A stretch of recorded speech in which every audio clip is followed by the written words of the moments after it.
देखो पहला सवाल है इसमें, गोलीय दर्पण के परावर्तक पृष्ठ की वृत्ताकार सीमा रेखा क्या कहलाता है? गोलीय दर्पण का द्वारक कहलाता है। गोलीय क्या है? गोलीय दर्पण है, गोला आकार है तो गोलीय दर्पण।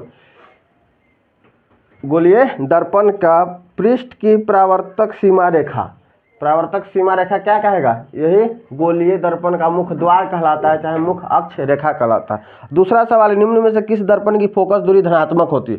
उत्तल दर्पण की फोकस दूरी हमेशा धनात्मक होती है। उत्तल दर्पण की फोकस दूरी हमेशा क्या होगी? धनात्मक, क्योंकि ये दर्पण के पीछे इसका प्रतिबिंब बनता है, दर्पण के पीछे।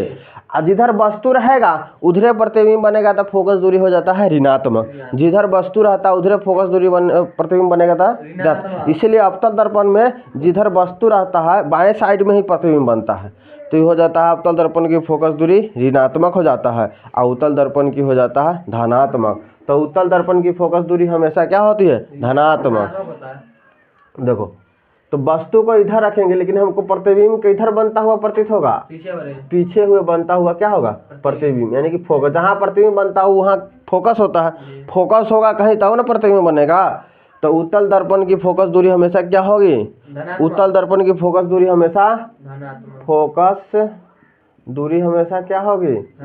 पॉजिटिव, यानी कि धनात्मक।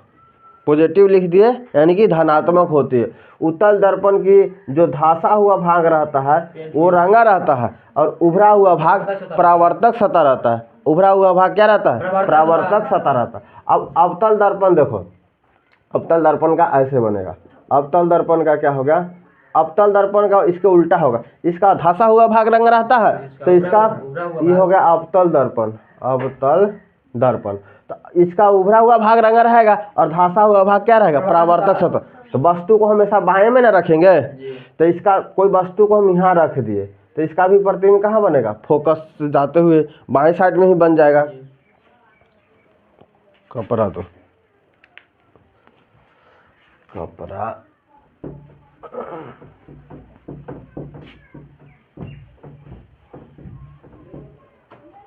तो उत्तल दर्पण और अवतल दर्पण, उत्तल दर्पण की फोकस दूरी धनात्मक, अवतल दर्पण की ऋणात्मक। देखो ये हो गया अवतल दर्पण। देखो अवतल दर्पण, अवतल दर्पण का क्या होता है? उभरा हुआ भाग पेंट किया रहता है।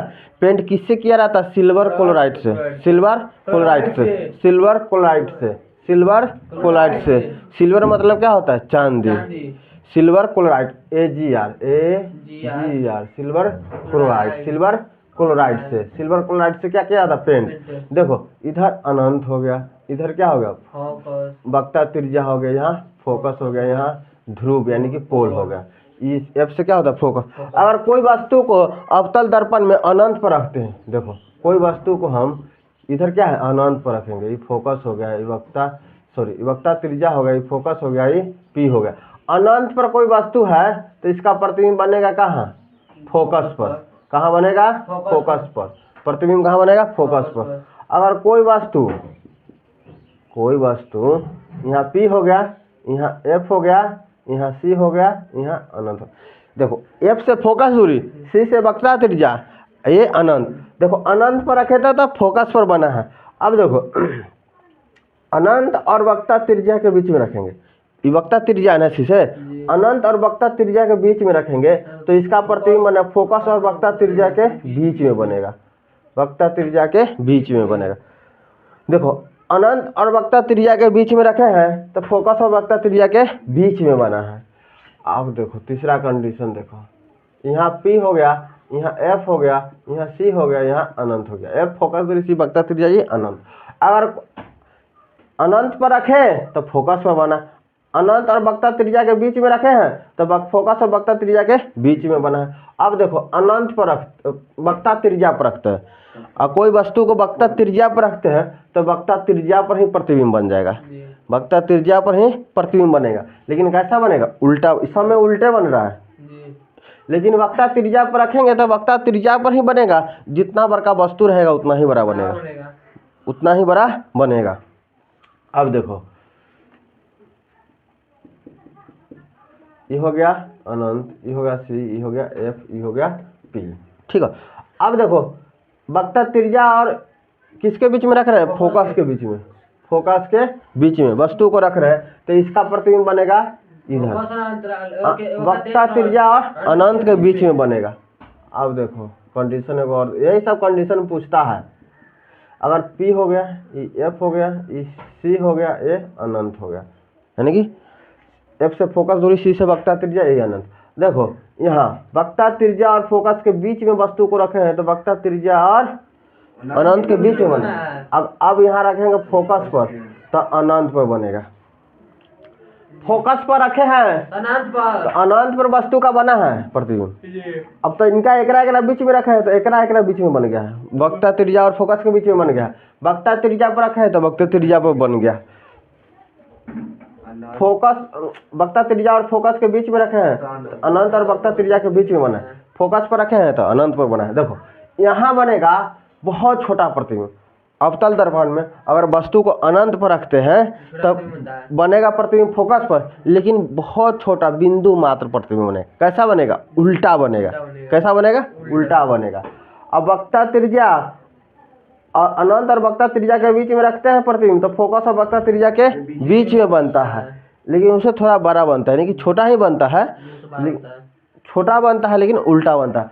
अब देखो अनंत वक्ता त्रिज्या पर रखेंगे तो वक्ता त्रिज्या पर ही बनेगा, जितना बड़ा वस्तु रहेगा उतना ही बड़ा प्रतिबिंब बनेगा। वक्ता त्रिज्या और फोकस के बीच में रखेंगे तो वक्ता अनंत और वक्ता त्रिज्या के बीच में बड़ा बनेगा और उल्टा बनेगा। फोकस पर रखेंगे तो अनंत पर बनेगा, उल्टा बनेगा और बहुत बड़ा, वस्तु से बहुत बड़ा बनेगा। इतना कंडीशन पूछता है। तो उत्तल दर्पण की फोकस दूरी हमेशा क्या होगी? ऋणात्मक। अवतल दर्पण की फोकस दूरी, अवतल दर्पण की फोकस दूरी क्या होगी? ऋणात्मक। उत्तल दर्पण का क्या हो जाएगा? उत्तल दर्पण का फोकस दूरी क्या होगा?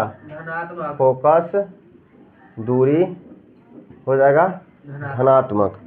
दोनों में वस्तु की दूरी, वस्तु दोनों बाएं साइड में ही रखाएगा, तब वस्तु की दूरी हो जाएगा ऋणात्मक। वस्तु की दूरी ऋणात्मक। वस्तु की दूरी क्या हो जाएगा?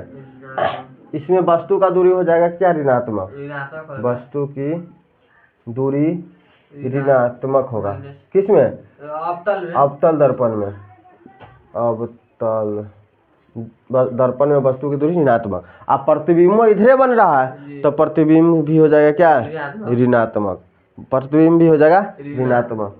प्रतिबिंब यानी कि फोटो के इसमें भी हो जाएगा, वो भी ऋणात्मक। अब देखो अवतल दर्पण में एक कंडीशन में धनात्मक प्रतिबिंब बनता है। कब? देखो पोल और फोकस के बीच में रखेंगे तो दर्पण के पीछे बनेगा, सीधा बनेगा। ठीक है, सीधा बनेगा। इतना चीज समझिएगा। किस वर्ण रंग का तरंगधैर्घ्य सबसे बड़ा होता है? किस वर्ण रंग का तरंगधैर्घ्य सबसे बड़ा होता है? तरंगधैर्घ्य पूछेगा। तरंगधैर्घ्य किस रंग का सबसे अधिक है? लाल रंग का। तरंगधैर्घ्य किस रंग का सबसे अधिक है? लाल रंग का। और सबसे कम तरंगधैर्घ्य वाला बैगनी। सबसे कम तरंगधैर्घ्य वाला बैगनी या सबसे अधिक तरंगधैर्घ्य वाला लाल। देखो लाल रंग का तरंगधैर्घ्य अधिक, अरे लाल रंग का तरंगधैर्घ्य अधिक क्यों होता है? वो फैलता नहीं है। लाल रंग बहुत कम फैलता है, जिसके कारण वो बहुत दूर से ही दिख जाता है। इसलिए लाल रंग का प्रयोग खतरों में करते हैं, खतरों के निशान में। जैसे कि ट्रेन के लाल बत्ती लगा रहता है ना पटरी पर, लाल सिग्नल, हरा सिग्नल, पीला सिग्नल, ये सब लगा रहता है, तो लाल सिग्नल खतरों का निशानी, जब दूर से ही दिख जाता है लाल कलर, तो इसका मतलब ट्रेन का ड्राइवर समझ जाता है क्या है? लाल बत्ती जल रहा है तो अभी रूट क्लियर नहीं है, रास्ता क्लियर नहीं है, इसलिए ट्रेन को रोक लेता है। लाल बत्ती जैसे बाहर जहाँ चौराहा रास्ता रहता है बाहर समय, इधर से सब तरफ से गाड़ी आने वाला है, तो लाल बत्ती का प्रयोग किया जाता है। अगर जिधर का लाल, उधर उस साइड का लाल बत्ती बढ़ गया तो उधर का आदमी रुक जाएगा, इधर का पास करेगा। ठीक है, अगर इधर का लाल बत्ती जल गया तो इधर का आदमी इधर से आ रहा है वो सब रुकेगा, दूसरे साइड का पार करेगा। तो लाल, तो देखो एक हम प्रिज्म बना रहे हैं, एक हम क्या बना रहे हैं? प्रिज्म। तो ये क्या है? इसको देखो, ये हो गया प्रिज्म, ठीक है। प्रिज्म को जब श्वेत प्रकाश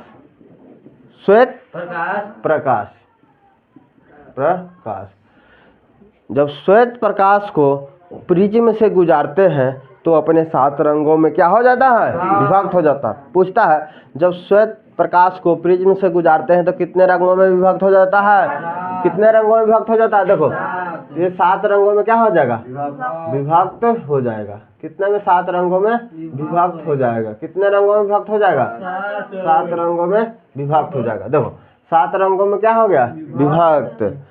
नीचे हो जाता है बैगनी, ऊपर में हो जाता है लाल, बीच में हो जाता है हरा। इतना हो गया।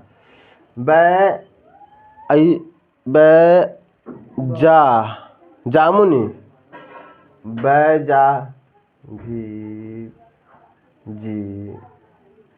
लाल पीला हरा रंग। देखो बैगनी हो गया, बीच में हरा हो गया, ऊपर में लाल हो गया। इसको नीचे से ऊपर जाएंगे तो 7 रंग कौन कौन होता है, जा है पी ना ला। यहाँ हो जाएगा नारंगी, हैप्पी, यहाँ हो जाएगा पीला, हरा, जामुनी, ये हो जाएगा आसमानी, ठीक है। समझ में आएगा। देखो सबसे ऊपर हो गया लाल, सबसे नीचे बैगनी। तो देखो सबसे ज्यादा झुका कौन है, बैगनी।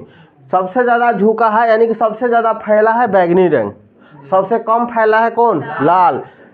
तो लाल का तरंग दैर्घ्य अधिक होता है, अधिक हो गया। और इसका तरंग दैर्घ्य क्या हो गया, कम होता है। तरंग दैर्घ्य क्या हो जाएगा, तरंग दैर्घ्य कम होगा। सबसे कम तरंग दैर्घ्य पूछेगा तो बैगनी का, सबसे अधिक तरंग दैर्घ्य पूछेगा तो लाल का। तो देखो इसका तरंग दैर्घ्य अधिक हो गया तो इसका प्रकीर्णन कम होगा, क्योंकि फैलता कम है ना। तो इसका प्रकीर्णन क्या हो जाएगा, अधिक।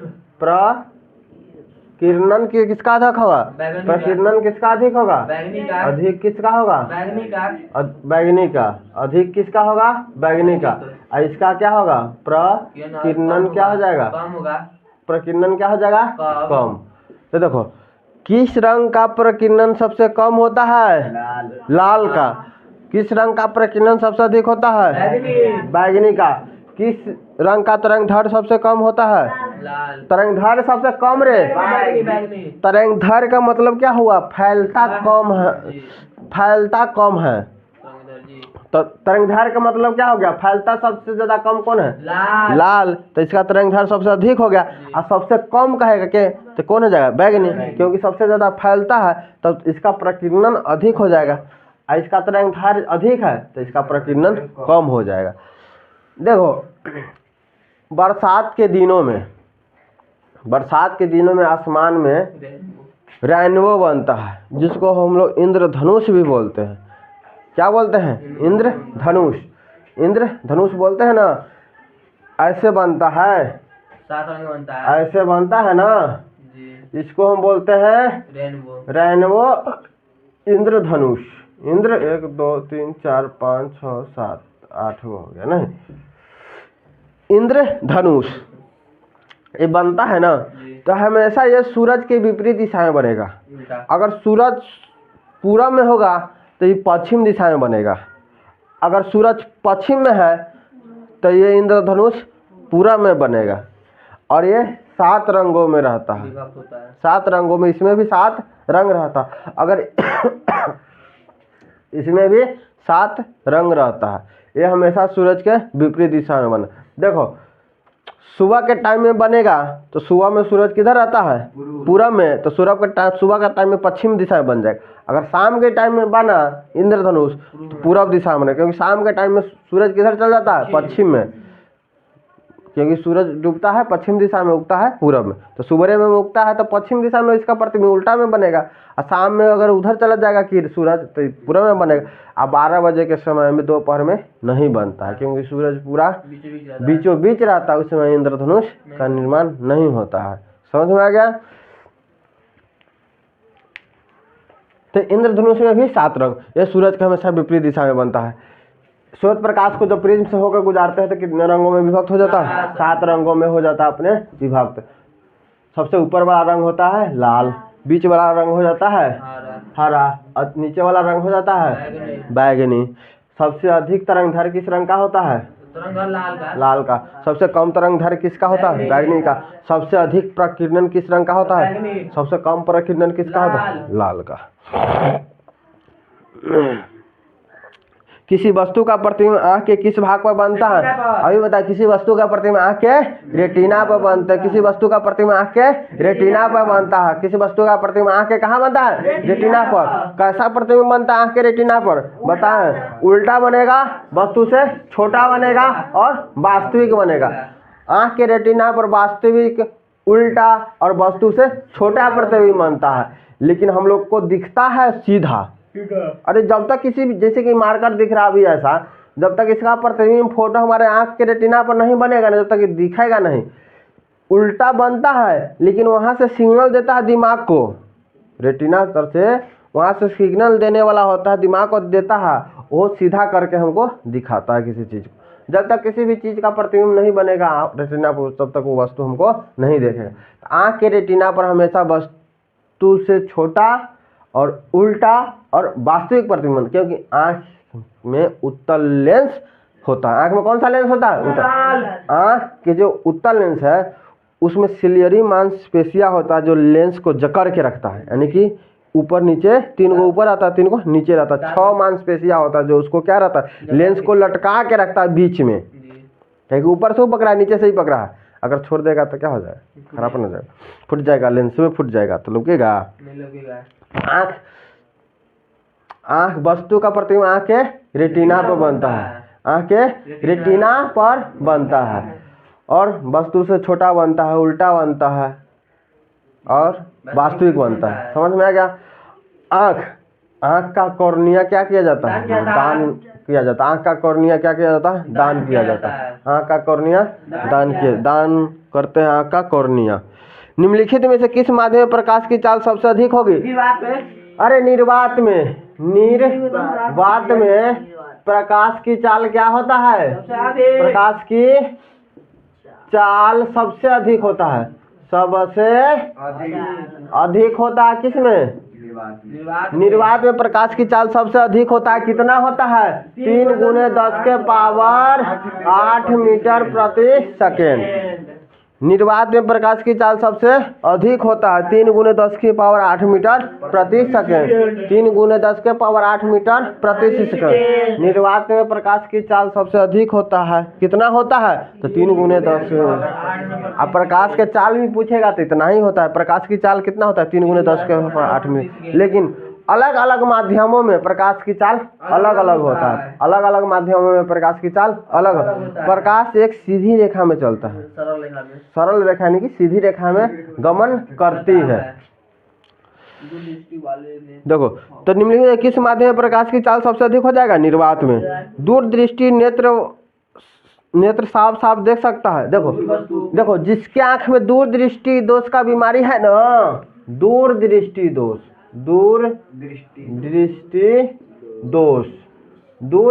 दोष में क्या होगा? दूर की वस्तु दिखेगा, दूर की वस्तु दिखता है, लेकिन नजदीक के वस्तु साफ साफ नहीं दिखता है। दूर दृष्टि दोष में देखो उल्टा ही होता है। दूर दृष्टि यानी कि दूर दृष्टि दोष का बीमारी है तो इसको दूर के नहीं ना देखना चाहिए, लेकिन इसमें उल्टा होता है। कहेगा दूर दृष्टि दोष है तो क्या दूर के वस्तु दिखेगा, लेकिन निकट के वस्तु साफ साफ नहीं दिखता है। देखो, और निकट दृष्टि दोष में क्या होता है? निकट के दिखेगा लेकिन दूर के नहीं दिखता है। निकट दृष्टि दोष में निकट की वस्तु साफ साफ दिखता है और दूर की वस्तु साफ साफ नहीं दिखता है। दूर दृष्टि दोष में दूर की वस्तु साफ साफ दिखता है और निकट की वस्तु साफ साफ नहीं दिखता है। तो दूर दृष्टि दोष को दूर करने के लिए इसमें हम उत्तल लेंस लगाते हैं। इसमें दर्पण नहीं लगेगा, लेंस लगेगा। आँख का बीमारी है तो आँख में लेंस न लगता है, इसमें लगेगा उत्तल लेंस। उत्तल लेंस। और निकट दृष्टि दोष, दृष्टि दोष में कौन लगेगा? निकट दृष्टि दोष में। निकट दृष्टि दोष में क्या होगा? निकट की वस्तु साफ साफ दिखता है, निकट की वस्तु क्या होगा? साफ साफ दिखेगा, साफ साफ दिखता है, और दूर की वस्तु साफ साफ नहीं दिखता। पूछेगा निकट दृष्टि दोष किसे कहते हैं? निकट दृष्टि दोष में निकट की वस्तु साफ साफ दिखता है, इसमें दूर की वस्तु साफ साफ नहीं दिखता है। निकट दृष्टि दोष को दूर करने के लिए अवतल लेंस का प्रयोग किया जाता है। अवतल लेंस का उपयोग करते हैं। चश्मा में कौन लेंस लगेगा? अवतल लेंस। कौन लेंस? अवतल लेंस। देखो दूर में दूर के दिखेगा, निकट के नहीं दिखेगा। निकट दृष्टि दोष में निकट के देखेगा, दूर के नहीं देखेगा। तो देखो 2 गो अक्षर वाला में 3 गो अक्षर वाला लेंस का प्रयोग होगा, यहाँ 3 गो अक्षर वाला है तो 4 गो अक्षर वाला लेंस का प्रयोग होगा। दूर में 2 गो अक्षर है तो उत्तल में 3 गो अक्षर वाला प्रयोग होगा। दूर दृष्टि दोष को दूर करने के लिए किस लेंस का प्रयोग करेंगे? उत्तल लेंस का। निकट 3 गो अक्षर है, अगर निकट दृष्टि दोष हो गया तो 4 गो अक्षर वाला लेंस लगाएंगे। अवतल। कंफ्यूज नहीं ना होगा? नहीं ना होगा। लेंस सूत्र, लेंस सूत्र पता है? F बट्टा F बराबर 1/v माइनस 1/u, 1/u। और दर्पण सूत्र क्या होता है? दर्पण सूत्र 1/f बराबर 1/v प्लस 1/u। ये हो गया लेंस और दर्पण सूत्र। लेंस छोटा होता है तो इसलिए उसके लेंस में 2 गो अक्षर है और दर्पण में 3 गो अक्षर है, इसलिए लेंस के सूत्र में माइनस लगा देंगे, ज्यादा वाला प्लस रहेगा। देखो केकरो पास कम रहेगा तो माइनस में रहेगा, जेकरा पास ज्यादा वो प्लस में होगा। दर्पण में ज्यादा अथी है तो इसलिए प्लस में इसके सूत्र में प्लस लगा रहेगा बीच में, और लेंस वाला में माइनस लगा रहेगा। लेंस वाला में क्या रहेगा? माइनस, बीच में माइनस। F से होता है फोकस दूरी, V से होता है प्रतिबिंब की दूरी, U से होता है वस्तु की दूरी, U से होता है वस्तु की दूरी। तो देखो अब पूछता है जरा दृष्टि दोष। जरा दृष्टि दोष ये बीमारी बुढ़ौती में होता है, न दूर की वस्तु दिखता है न नजदीक की। जरा दृष्टि दोष, न दूर की वस्तु न निकट की वस्तु साफ साफ दिखता है, उसको हम जरा दृष्टि दोष कहते हैं। इस दोष को, इस बीमारी को दूर करने के लिए चश्मा में दोनों लेंस लगा देते हैं, अवतल और उत्तल। अवतल और उत्तल दोनों लेंस का प्रयोग करते हैं। किस बीमारी में? जरा दृष्टि दोष। जरा दृष्टि दोष में दोनों चश्मा का, दोनों लेंस का चश्मा प्रयोग होता है, अवतल और उत्तल दोनों लेंस। ऊपर में लगा देता है उत्तल लेंस चश्मा के, नीचे में लगाता है अवतल लेंस। ठीक है जी? इतना चीज समझ में आया? इस पर 1 नंबरी 2 नंबरी कुछ पूछेगा तब मारेगा ना, कहेगा दूर दृष्टि दोष किसे कहते हैं? दूर दृष्टि दोष उसे कहते हैं जिसमें दूर की वस्तु साफ साफ दिखता है और निकट की वस्तु साफ साफ नहीं दिखता है। इसको दूर करने के लिए चश्मे में उत्तल लेंस का प्रयोग किया जाता है, और लेंस का सूत्र ही लिख देगा, बात हो गया, काम खत्म। समझ में आया? अब आ जाओ, दूर दृष्टि दोष वाला नेत्र साफ साफ देख सकता है कहाँ की वस्तु? दूर की वस्तु साफ साफ देखे देगा। एक अभिसारी किरण पुंज समतल दर्पण पर आपतित होती है तो प्रवर्तित किरण पुंज होगा समांतर। कह एक अभिसारी किरण पुंज समतल दर्पण पर आपतित होती है तो प्रवर्तित किरण होगा समानांतर होगा। कैसा हो जाएगा? समानांतर। यदि एक प्रिज्म के एक वर्णीय किरण गुजरे तो एक प्रिज्म से एक वर्णीय किरण गुजरे तो इसका क्या नहीं होगा? कुछ नहीं, अपवर्तन नहीं होगा, विचलन भी नहीं होगा और वर्ण विक्षेपण भी नहीं होगा। कह रहा यदि एक प्रिज्म से एक वर्णीय किरण गुजरे, एक वर्णीय यानी कि एक ही रंग वाला गुजरेगा। यदि एक प्रिज्म से एक वर्णीय किरण गुजरे तो इसका क्या नहीं होगा? अपवर्तन भी नहीं होगा, परावर्तन भी नहीं होगा, वर्ण विक्षेपण भी। अगर एक ही रंग वाला गुजरेगा तो क्या होगा? कुछ नहीं, कुछ नहीं होगा, कुछ नहीं होगा। अब जाओ, वायु में कांच के उत्तल लेंस की वायु में शक्ति होती है। देखो अभी ना उत्तल लेंस की वायु में शक्ति यानी कि पावर, शक्ति, लेंस की शक्ति को किसमें मापते हैं? डायोप्टर में। लेंस के पावर को डायोप्टर में, लेंस के पावर को किसमें मापते हैं? डायोप्टर में। लेंस की पावर को किसमें मापते हैं? लेंस के पावर को किसमें मापते हैं? तो वायु में कांच के उत्तल लेंस की वायु शक्ति होती है धनात्मक। अरे उत्तल लेंस हमेशा इसका धनात्मक होगा, अवतल का ऋणात्मक होगा। जल की एक गोलीय बूंद में व्यास के अनुदिशित आपतित किरण का कितनी बार अपवर्तन होता है? 3 बार।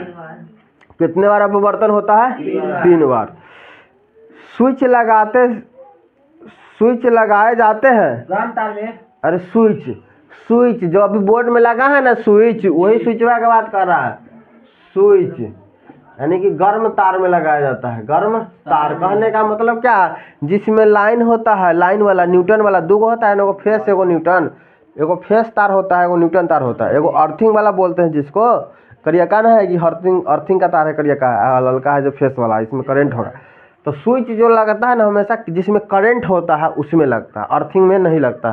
तो फेस तार में स्विच यानी कि उसी को गर्म तार भी बोलते हैं। तो स्विच हमेशा किस तार में लगेगा? गर्म तार यानी कि फेज तार में। क्या? जूल बटा कूलम। जूल बटा कूलम क्या कहलाएगा? ओम कहलाएगा। वाट, शक्ति का मात्रा क्या है? वाट। शक्ति का मात्रा क्या है? जूल प्रति कूलम क्या कहलाता है? वाट होगा। वाट है। क्या है? वाट। शक्ति को किसमें मापते हैं? शक्ति का एम्पीयर में। शक्ति, पावर। लेंस की शक्ति यानी कि पावर को तो डायोप्टर में मापते हैं, लेकिन ऐसे V बराबर आया। अच्छा चलो, जूल प्रति कूलम कहलाता है वाट। चुंबकीय क्षेत्र का ऐसा ही मात्रक क्या होता है? चुंबकीय क्षेत्र का ऐसा ही मात्रक टेस्ला। चुंबकीय क्षेत्र का ऐसा ही मात्रक क्या होता है? टेस्ला। चुंबकीय क्षेत्र का ऐसा ही मात्रक क्या हो जाएगा? टेस्ला। विद्युत घंटी विद्युत धारा के, देखो विद्युत घंटी विद्युत धारा के किस प्रभाव पर कार्य करता है? देखो विद्युत घंटी, जो विद्युत घंटी होता है विद्युत धारा के किस प्रभाव पर कार्य करता है? उष्मीय प्रभाव के चुंबकीय प्रभाव पर। चुंबकीय प्रभाव पर। किस पर? चुंबकीय प्रभाव। विद्युत चुंबकीय धारा होती है, तो चुंबकीय प्रभाव पर काम करता है। किस पर काम करेगा? चुंबकीय प्रभाव पर। डायनेमो बदलता है। डायनेमो जो है यांत्रिक ऊर्जा को किस में बदल देगा? विद्युत ऊर्जा को। डायनेमो किस ऊर्जा को किस में बदलता है? डायनेमो यांत्रिक ऊर्जा को विद्युत ऊर्जा में बदलता है। डायनेमो एक मशीन है जो यांत्रिक ऊर्जा को किस में बदलेगा? विद्युत ऊर्जा में बदलता है। अपवर्तनांक का रंग पर निर्भर करना कहलाता है वर्ण विक्षेपण। अपवर्तनांक का रंग पर निर्भर करना क्या कहलाता है? वर्ण विक्षेपण।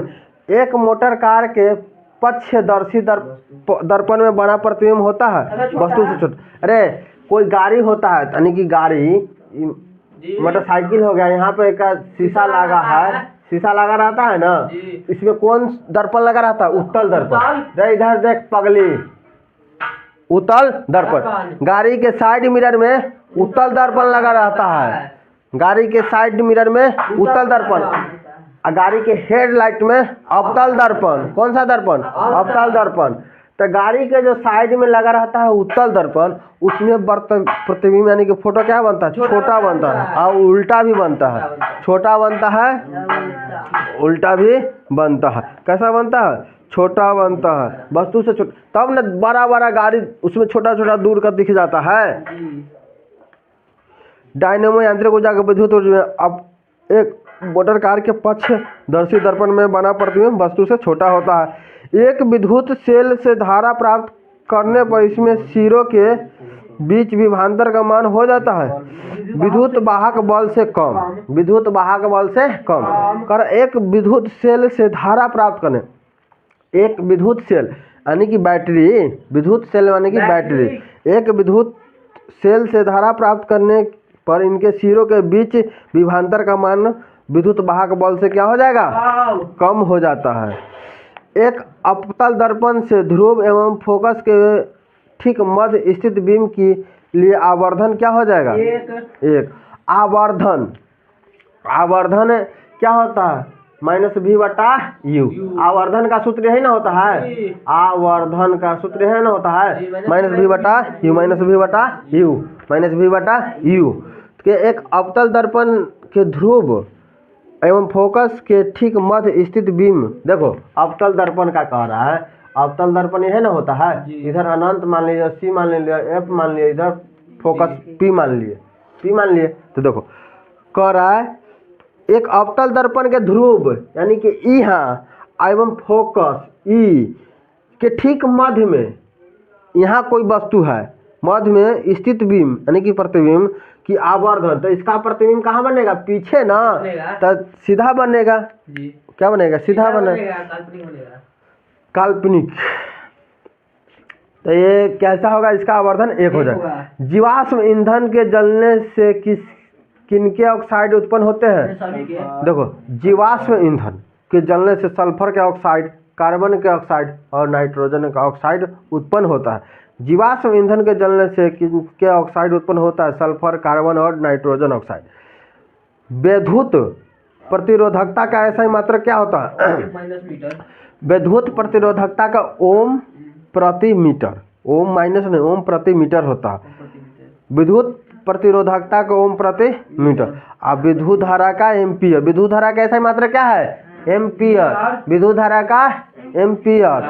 अब विद्युत प्रतिरोधकता का ओम मीटर, ओम मीटर, ओम मीटर, ओम मीटर पढ़ेंगे, ओम माइनस मीटर नहीं पढ़ेंगे, ओम प्रति मीटर भी नहीं होगा, ओम मीटर होगा, ठीक है। विद्युत प्रतिरोधकता का ऐसा ही मात्रक ओम मीटर। चुंबकीय फ्लक्स में परिवर्तन की दर क्या कहलाता है, चुंबकीय फ्लक्स की ऐसा ही मात्रक क्या है, वेबर। चुंबकीय फ्लक्स का भी ऐसा ही मात्रक क्या हो जाएगा, वेबर। समांग माध्यम से प्रकाश गमन करता है, अरे समांग माध्यम से प्रकाश एक सरल रेखा में न गमन करता है, तो सरल रेखा में यदि एक प्रिज्म के एक वर्णीय किरण गुजरे तो इसका नहीं होगा, वर्ण विक्षेपण नहीं होगा। अरे एक प्रिज्म, अगर श्वेत प्रकाश में 7 रंग होता है, 7 रंगों को मिला देंगे तो किसका निर्माण होगा, श्वेत प्रकाश को। तो अगर श्वेत प्रकाश को प्रिज्म से गुजारेंगे तो 7 रंगों में विभक्त हो जाता है। सबसे ऊपर वाला होता है लाल, नीचे वाला बैगनी, बीच में हरा। सबसे अधिक तरंगधर लाल का हो जाएगा, सबसे कम तरंगधर बैगनी का हो जाएगा। जिसका तरंगधर अधिक होता है उसका प्रकीर्णन कम होता है, तो सबसे कम प्रकीर्णन हो जाएगा बैगनी का, सबसे अधिक प्रकीर्णन हो जाएगा, सबसे अधिक प्रकीर्णन हो जाएगा बैगनी का, सबसे कम लाल का, ठीक है। यदि एक प्रिज्म से एक वर्णी यानी कि एक ही रंग वाला किरण को गुजारेंगे तो इसका वर्ण विक्षेपण नहीं होगा। प्रत्येक इलेक्ट्रॉन पर ऋणात्मक आवेश क्या होता है, इलेक्ट्रॉन का 1.6 गुणे 10 के पावर माइनस 19 कूलम को क्या होगा, कूलम हो जाएगा, कूलम। इलेक्ट्रॉन देखो प्रत्येक इलेक्ट्रॉन का ऋणात्मक आवेश 1.6 गुणे 10 के पावर माइनस 19 कूलम। एक घोल नीले लिटमस पत्र को लाल कर देता है तो घोल का पीएच मान क्या हो सकता है, एक घोल नीले लिटमस पत्र को लाल कर देगा। अम्ल जो होता है नीले लिटमस पत्र को क्या कर देता है, अम्ल जो होता है नीले लिटमस पत्र को क्या कर देता है, लाल। अम्ल जो होता है नीले लिटमस पत्र को क्या कर देता है, लाल कर देता है। देखो नीले लिटमस पत्र को लाल कर देता है कौन, अम्ल। अम्ल जो होता है नीले लिटमस पत्र को लाल कर देता है। अम्ल का पीएच मान होता है 7 से कम, 7 से कम। और क्षार का पीएच मान होता है 7 से अधिक, क्षार का पीएच मान होता है 7 से अधिक, क्षार का पीएच मान होता है। देखो हमको पढ़ना है अम्ल, क्षार, लवण। देखो अम्ल, क्षार, लवण।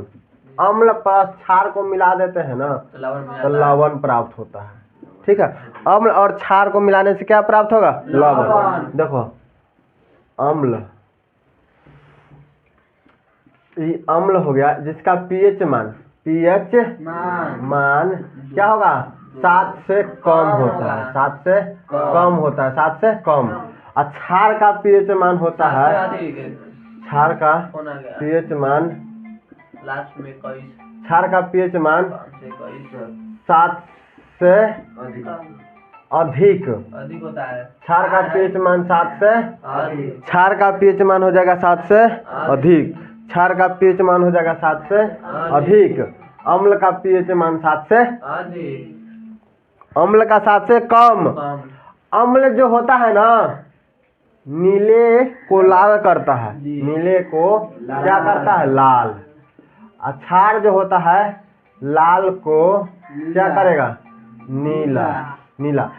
देखो क्षार को नीला कहने का मतलब अम्ल हो गया नीले लिटमस पत्र को लाल कर देता है कौन? अम्ल।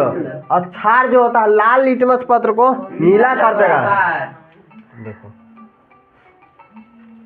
पीएच मान 0 से लेके 14 तक होता है। पीएच मान कहाँ से कहाँ तक होता है? 0 से 14 तक होता है पीएच मान। 0 से लेकर 14 तक क्या होता है? पीएच मान। देखो यहाँ हो गया बीच में 7, यहाँ मान लीजिए 7। 7 से जो कम होगा अम्ल कहलाता है। क्या कहलाता है? अम्ल कहलाता है। 7 से अधिक वाला क्या कहलाता है? क्षार। 7 रहेगा जो उदासीन।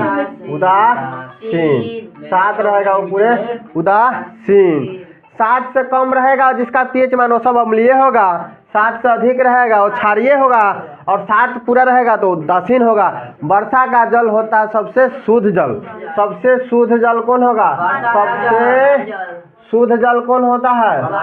शुद्ध जल। सबसे शुद्ध जल वर्षा का जल। सबसे शुद्ध जल वर्षा का जल। क्योंकि वर्षा का जल का पीएच मान होता है 7। वर्षा का जल का पीएच मान हो जाता है 7, इसलिए सबसे शुद्ध जल होता है वर्षा का जल। वर्षा का जल सबसे शुद्ध हो जाएगा।